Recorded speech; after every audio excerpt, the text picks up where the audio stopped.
बात करते हैं गैस्ट्रिक कार्सिनोमा के नोट्स की। तो सबसे पहले तो बात करें इसकी इंसिडेंस की, तो यार मेल और फीमेल में ज़्यादा कॉमन किसमें है, मेल में 2:1 का यहाँ पे प्रोपोर्शन है। एंड मोर देन 55 ईयर्स में ज़्यादा देखने को मिलता है। एंड इंडिया के अंदर जो एंट्रम रीजन है वहाँ पे ज़्यादा कॉमन है यार ये कार्सिनोमा। अगर रिस्क फैक्टर की बात करें तो डाइट के अंदर अगर डेफिशिएंसी है किसी चीज़ की, लाइक अगर विटामिन सी की डेफिशिएंसी है तो यहाँ पे गैस्ट्रिक कार्सिनोमा हो सकता है। अगर हाई सॉल्ट इनटेक है तो गैस्ट्रिक कार्सिनोमा हो सकता है। अगर स्मोक्ड फिश कोई खा रहा है सो गैस्ट्रिक कार्सिनोमा हो सकता है। एंड नाइट्रोसामाइड कंपाउंड्स कोई ले रहा है डाइट में, ऐसा कंपाउंड ऐसा मतलब ऐसा खाना खा रहा है जिसमें नाइट्रोसामीन कंपाउंड्स हैं, तो उसमें गैस्ट्रिक कार्सिनोमा के चांसेस ज़्यादा हैं।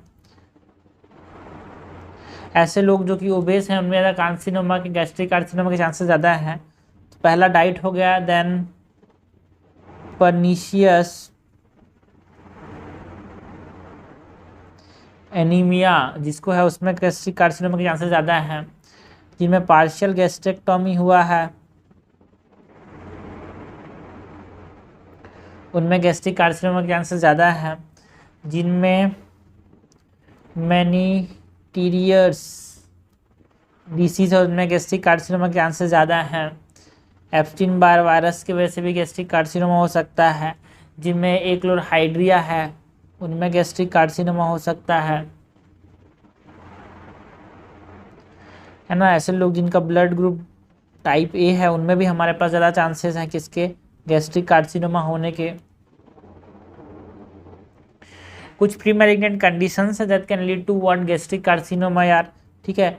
सो ऐसे कौन कौन से प्री मैलिग्नेंट कंडीशंस हैं, like first is atrophic gastritis,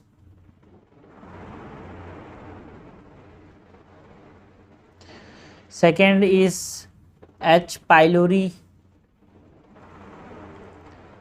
third is intestinal metaplasia of type 3 यार, intestinal metaplasia type 3 एडिनोमेटस पॉलिप की वजह से भी हो सकता है यहाँ पे गैस्ट्रिक कार्सिनोमा।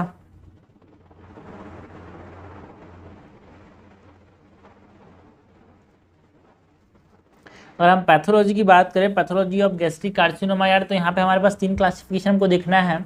एक लॉरेंस क्लासिफिकेशन है, एक बोरमैन्स क्लासिफिकेशन है, एक जापानीज क्लासिफिकेशन। तो सबसे पहले तो जो लॉरेंस क्लासिफिकेशन है ना, Lauren's classification it is based on what, it is based on histology, ठीक है। यहाँ पे इसने डिवाइड किया into intestinal and diffuse type. Intestinal ज़्यादा कॉमन कहाँ पे है, मेल्स में as compare to females. Diffuse जो है फीमेल ज़्यादा common as compare to males. Intestinal old age में देखने को मिलता है। डिफ्यूज जो है it is around more than 40 years यार, एंड ओल्ड एज में देखने को मिलेगा इंटेस्टाइनल, ठीक है। और उसके बाद इंटेस्टाइनल जो है वो डिस्टल एंड में देखने को मिलता है, बट ये जो है डिफ्यूज जो है वो प्रॉक्सिमल एंड में देखने को मिलेगा। ये जो इंटेस्टाइनल है मोर कॉमन है, डिफ्यूज वाला रेयर है। इंटेस्टाइनल जो है ये स्पोरेडिक होता है एंड डिफ्यूज इज फैमिलियल यार, है ना। अगर हम हिस्टोलॉजी की बात करें सो जो इंटेस्टाइनल है यहाँ पे हमारे पास ग्लैंड का फॉर्मेशन हो जाता है ना, ग्लैंड फॉर्मेशन देखने को मिलता है ना। एंड ये जो इंटेस्टाइनल टाइप है इसमें इंटेस्टाइनल मेटाप्लाजिया देखने को मिलता है।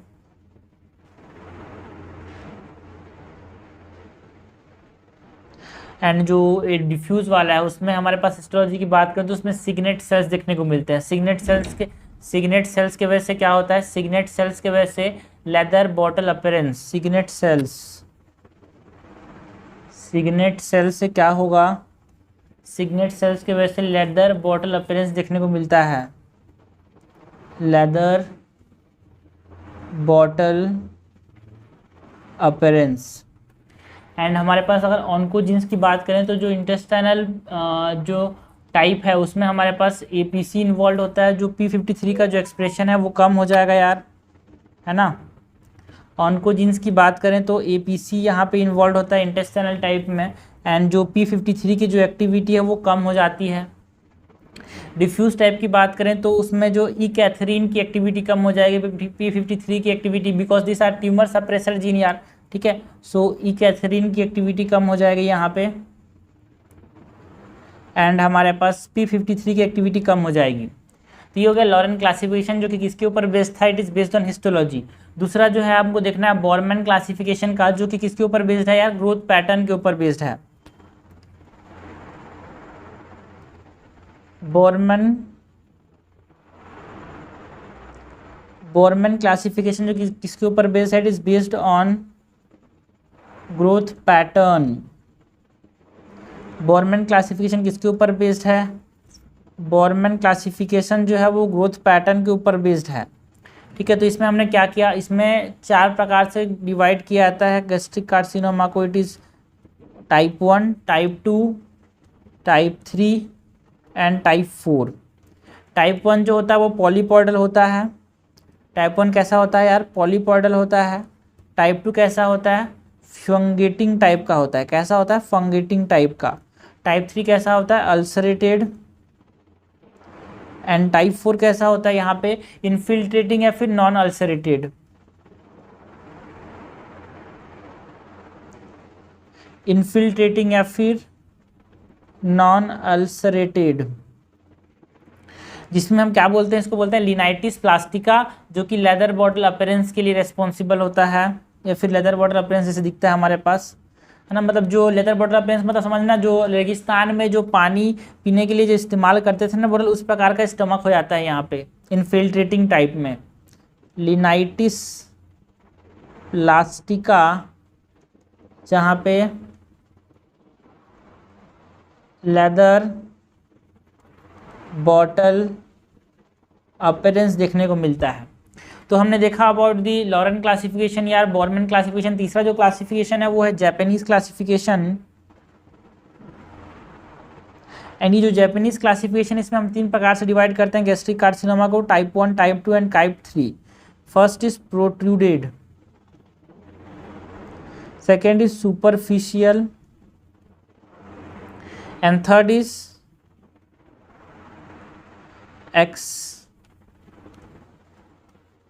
एक्साक्रेटेड।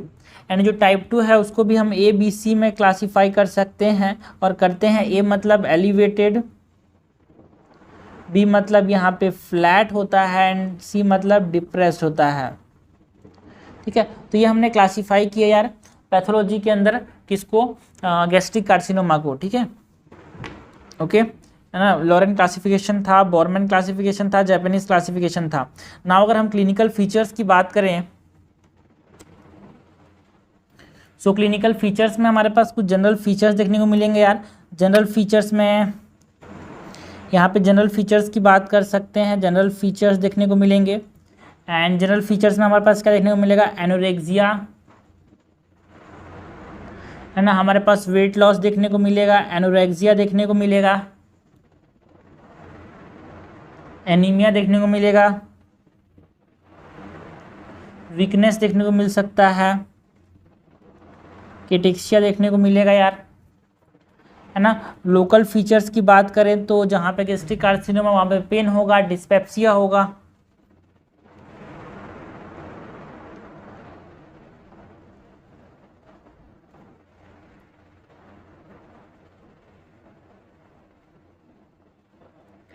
अगर हम मेटास्टेसिस की बात करें, जो गैस्ट्रिक कार्सिनोमा है ये ज़्यादा कॉमन कहाँ पे, ज़्यादा कॉमनली नोड्स के ऊपर मेटास्टेसाइज करता है एज कम्पेयर टू यार हिमेटोजिनस स्प्रेड उतना नहीं होता यहाँ पे।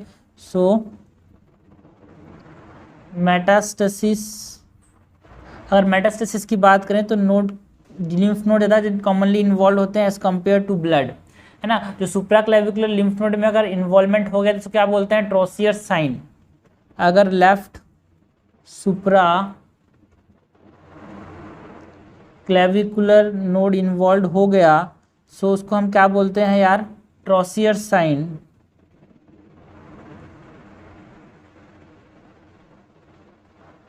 ओके, एंड अगर लेफ्ट एक्सिलरी नोड इन्वॉल्व हुआ तो उसको क्या बोलते हैं, iris nodules. Left axillary node अगर इन्वॉल्व हो गया तो हम इसको क्या बोलेंगे, आइरिस नोड्यूल्स, है ना। अगर ओवरी इन्वॉल्व होता है तो क्या बोलते हैं, वहां पे जाकर कुकनबर्ग ट्यूमर्स बना सकता है ना। It can give rise to Krukenberg tumours, क्रूकेनबर्ग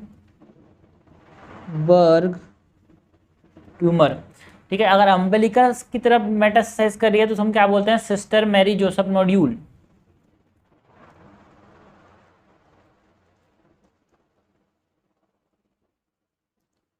तो क्या बोलते हैं, सिस्टर मैरी जोसेफ नोड्यूल। तो ये हो गया हमारे पास क्या, मेटास्टेसिस की बात। अगर पैरानियोप्लास्टिक सिंड्रोम है ना, यहाँ पे क्या हो, क्लिनिकल फीचर में पैरानियोप्लास्टिक सिंड्रोम्स देखने को मिल सकते हैं, मतलब कुछ ऐसे चीजें जो कि मैलिग्नेंसी को बता रही हों। सो पैरानियोप्लास्टिक सिंड्रोम देखने को मिल सकता है, बिकॉज गैस्ट्रिक कार्सिनोमा मैलिग्नेंसी है यार, जिसमें क्या क्या देखने को मिलेगा, पैरानियोप्लास्टिक सिंड्रोम में एकैंथोसिस नाइग्रिकेंस देखने को मिल सकता है,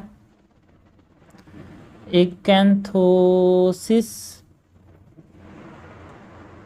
नाइग्रिकेंस। और क्या देखने को मिलेगा, एक्टोपिक एसीटीएच प्रोडक्शन हो सकता है यार, एक्टोपिक एसीटीएच प्रोडक्शन। और क्या होगा पैरानियोप्लास्टिक सिंड्रोम में, माइग्रेटरी थ्रोम्बोफ्लेबाइटिस देखने को मिल सकता है, माइग्रेटरी थ्रोम्बोफ्लेबाइटिस।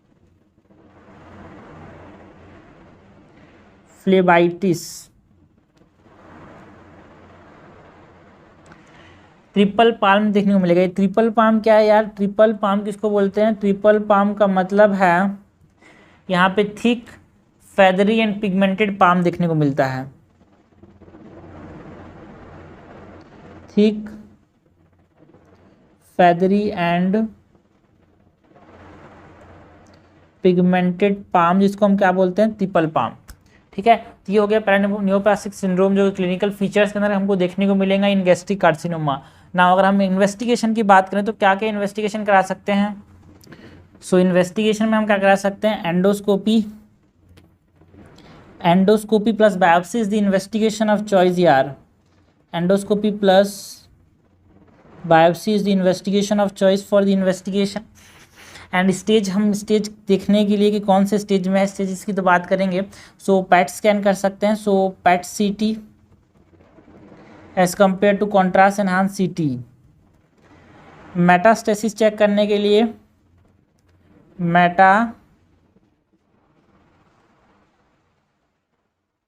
मेटास्टेसिस चेक करने के लिए हम क्या करते हैं, 18 FUG पैट स्कैन,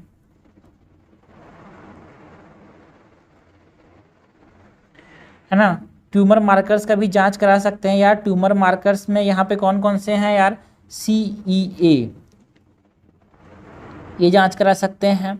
यहाँ पे हम CA99 का जांच करा सकते हैं, यहाँ पे CA125 का जांच करा सकते हैं, CA72-4 का जांच करा सकते हैं। This are the tumour markers जो कि जनरली एलिवेटेड रहेंगे इन द केस और प्रेजेंट रहेंगे भाई ब्लड में गैस्ट्रिक कार्सिनोमा केस में। Barium swallow check, barium swallow करा सकते हैं जिसमें हमारे पास डबल कंट्रास्ट का इस्तेमाल करेंगे।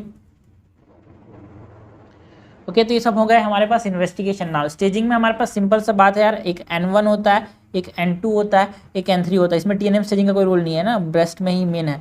सो N1 N2 N3। N1 कब बोलेंगे, जब less than 3 nodes are involve. N2 कब बोलेंगे, जब 4 से 6 नोट्स इन्वॉल्व हो। ठीक है, और N3 कब बोलेंगे, जब more than 7 nodes are involve.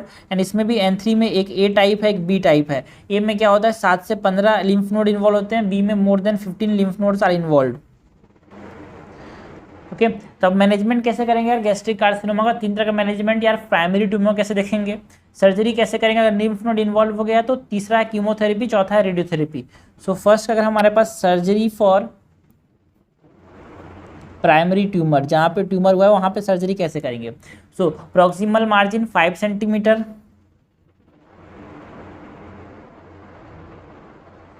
Proximal margin 5 centimetre, distal margin pylorus तक।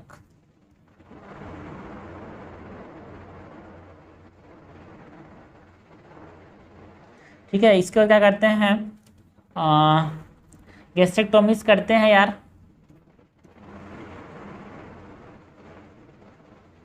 जिसमें पाइलोरस में डिस्टल गैस्ट्रेक्टोमी करेंगे,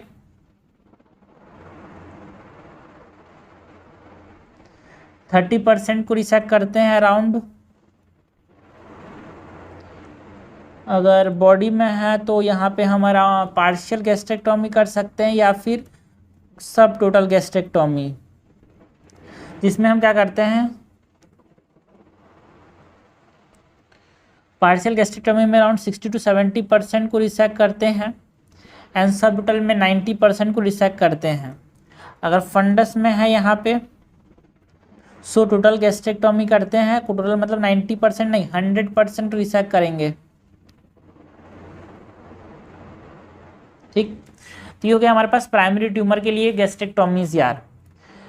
सो दूसरा है, अगर हमारे पास इन्वॉल्वमेंट हो गया लिम्फ नोड का, so surgeries for lymph node. So around the stomach को क्या नाम देते हैं, around the stomach it is called D1 and around vessels, अगर लिम्फ नोड इन्वॉल्व हैं दोनों को मिला के अराउंड स्टमक एंड वेसल्स इसको बोलते हैं D2। ठीक है, तो D1 लिम्फ एडेनेक्टोमी कर सकते हैं, लिम्फ नोड्स को निकाल सकते हैं यार दोनों में, है ना, D1 लिम्फ एडेनेक्टोमी या फिर D2 लिम्फ एडेनेक्टोमी। अराउंड स्टमक जो लिम्फ नोड्स है वो इन्वॉल्व रहेंगे, अराउंड वेसल्स जो लिम्फ नोड्स है वो इन्वॉल्व रहेंगे। यहाँ पे और क्या कर सकते हैं, सर्जरी ऑफ लिम्फ नोड में रॉक्स NY गैस्ट्रोजेजिनोस्टोमी कर सकते हैं।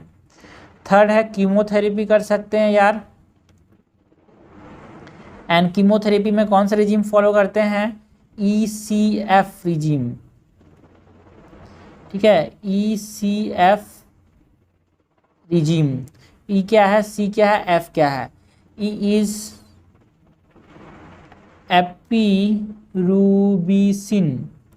C क्या है, सिस्प्लेटिन, F क्या है, 5-फ्लोरोयूरासिल। कीमोथेरेपी दे सकते हैं, फिर रेडियोथेरेपी यार।